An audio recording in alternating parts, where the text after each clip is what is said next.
Ustedes se estarán preguntando, ¿y qué hay de esa calavera? ¿Realmente se encontró? He leído algunas cosas en internet, algunos textos, algunos documentales. ¿Qué de cierto hay? En 1924, Frederick Mitchell Esch, un explorador británico, arqueólogo aficionado, se dirigió a las antiguas Honduras británicas, lo que llamaríamos la actual Belice. Fue a explorar el área de Punta Gorda. Lo acompañaban varios investigadores, incluso miembros del Museo Británico. Frederick Mitchell Esch estaba acompañado de su hija adoptiva Ana, que era una pequeña en aquel entonces, 1924. Ellos llegaron a esta zona, denominada Punta Gorda, y empezaron a explorar todo el área, porque Mitchell Esch estaba convencido de que las antiguas culturas de México y del Perú estaban relacionadas con una cultura madre. Él creía en la Atlántida, y por tener el convencimiento de que la Atlántida no era un mito de Platón, sino una civilización que realmente había existido, cuando él encontró lo que les voy a mostrar en este enclave, la arqueología oficial lo atacó duramente, o sea, terriblemente. Un tipo, por más que fuera con gente aparentemente del Museo Británico, que hable de la Atlántida, ya no se le considera serio. En medio de las ruinas que ellos hallaron allí y que denominaron Lubantum, un término local que significa el área o la zona de las piedras caídas, vieron que había como un túnel derruido con varias piedras encima, y como el sol daba al cenit al mediodía, estaba cayendo sobre ese túnel y había algo que brillaba. La gente de él lo observó, pero no podían bajar porque quitar las piedras era muy engorroso, les hubiese tomado mucho tiempo. Los hombres de Mitchell Esch estaban excitados por ya descender y ver qué cosa estaba brillando así, así que se les ocurrió la idea de amarrar con una soga a la pequeña Ana y bajarla para que vea qué cosa brillaba. Ana, la pequeña, fue descendiendo, casi no podía observar hasta que logra tocar una superficie suave, especial. Tuvo como una especie de sensación de paz cuando encontró esto. Y esa perfección. Esto lo dice la Quilupaca. Esto no lo dijo ni Mitchell Esch, lo digo yo. Esto de aquí le dio mucha seriedad al hallazgo de Punta Gorda. Pero hubo dos elementos, además de la creencia de este explorador británico en la Atlántida, hubo dos elementos adicionales que puso este tema muy complicado. Primero, que los indios de la zona de Punta Gorda no se sorprendieron cuando Mitchell Esch les mostró el cráneo de cristal. Ellos prácticamente se hincaron y se emocionaron ante el cráneo, casi como ocurre en la escena de la película de Indiana Jones, cuando los indígenas también ven la calavera, y le dicen que sabían que había 12 más, que no había una sola, sino que habían 13 cráneos, 13 calaveras de cristal, que al ser unidas, al ser juntadas en el mundo, algo increíble, extraordinario iba a suceder. Los indios quechis de Punta Gorda. Obviamente, el objeto transmitía una sensación de paz, de espiritualidad. La gente que estaba cerca a él, su memoria, su capacidad psíquica, los sueños lúcidos, todo ello se incrementaba. Entonces decidieron someter el objeto a otro estudio, menos científico aparentemente, pero para mí también lo es, vinculado al campo de energías. A través de detección de campos electromagnéticos, de observación con cámaras infrarrojas, se ponían a meditadores sosteniendo el cráneo de cristal y veían que el cráneo catalizaba la energía humana, la energía del entorno, la amplificaba y se creaba como un campo de fuerza que rodeaba a las personas. Aquí pueden ver el cráneo. Les aclaro que la mandíbula es móvil, o sea, se puede sacar para que se mueva.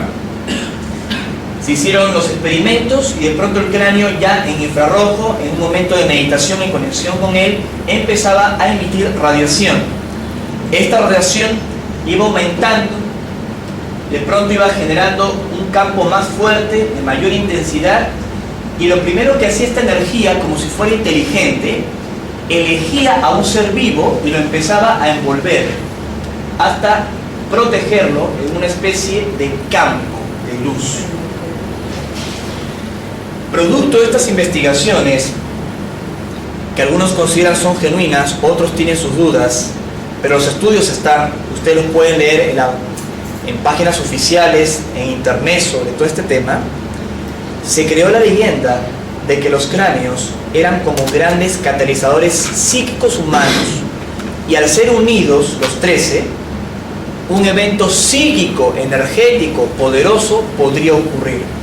Obviamente esto es una especulación, no lo sabemos, pero de que el cráneo del año 24 es genuino, lo es. Y también es verdad que no es el único.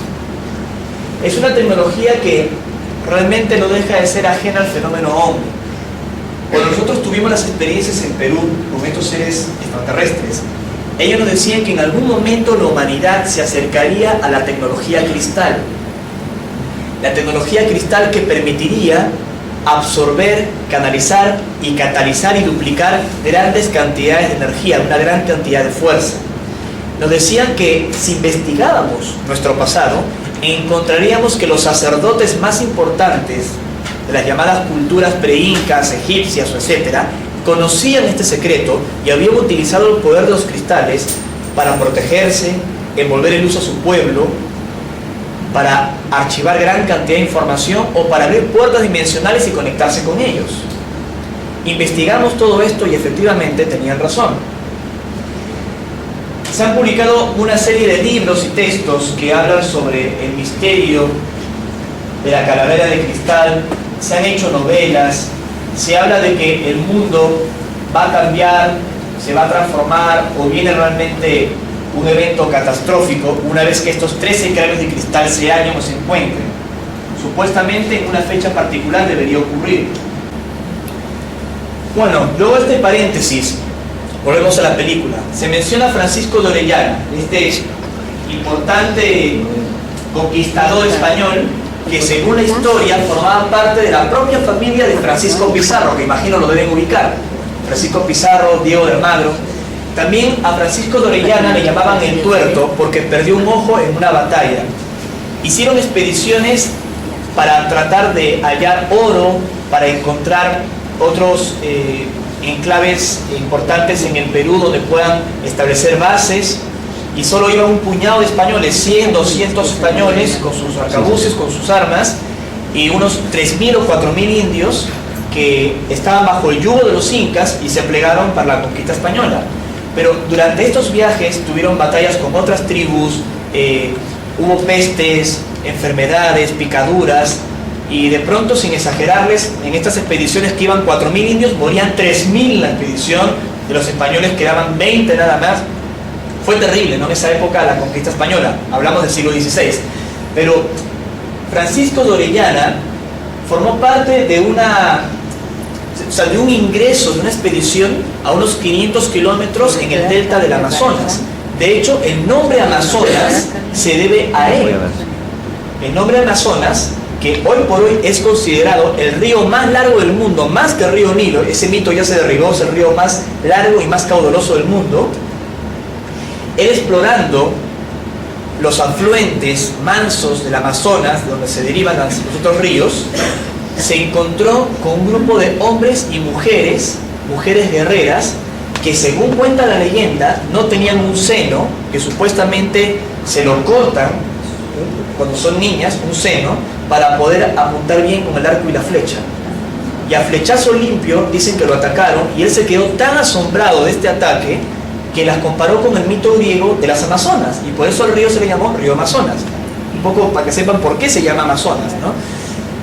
Pero posteriormente Francisco de Orellana, no como se cuenta en la película de Indiana Jones, que dicen que fue con 7 personas, eso es mentira, fue con una gran expedición y que habría retornado con una calavera de cristal que encontró en Acator, que ahora lo voy a explicar, una ciudad perdida, y la trae a Nazca en el Perú. O sea, todo eso realmente no es correcto. Pero la película de Indiana Jones menciona a Acator, una supuesta ciudad perdida, que al final se parece a un templo como el de Chichén Itzá en México, vinculado a los mayas. En realidad no se llama Acator, es una deformación de Acacor, una de las 3 ciudades como Acanes y Acajín, que de acuerdo al periodista alemán Karl Ruger, se encontrarían en las zonas selváticas del Brasil.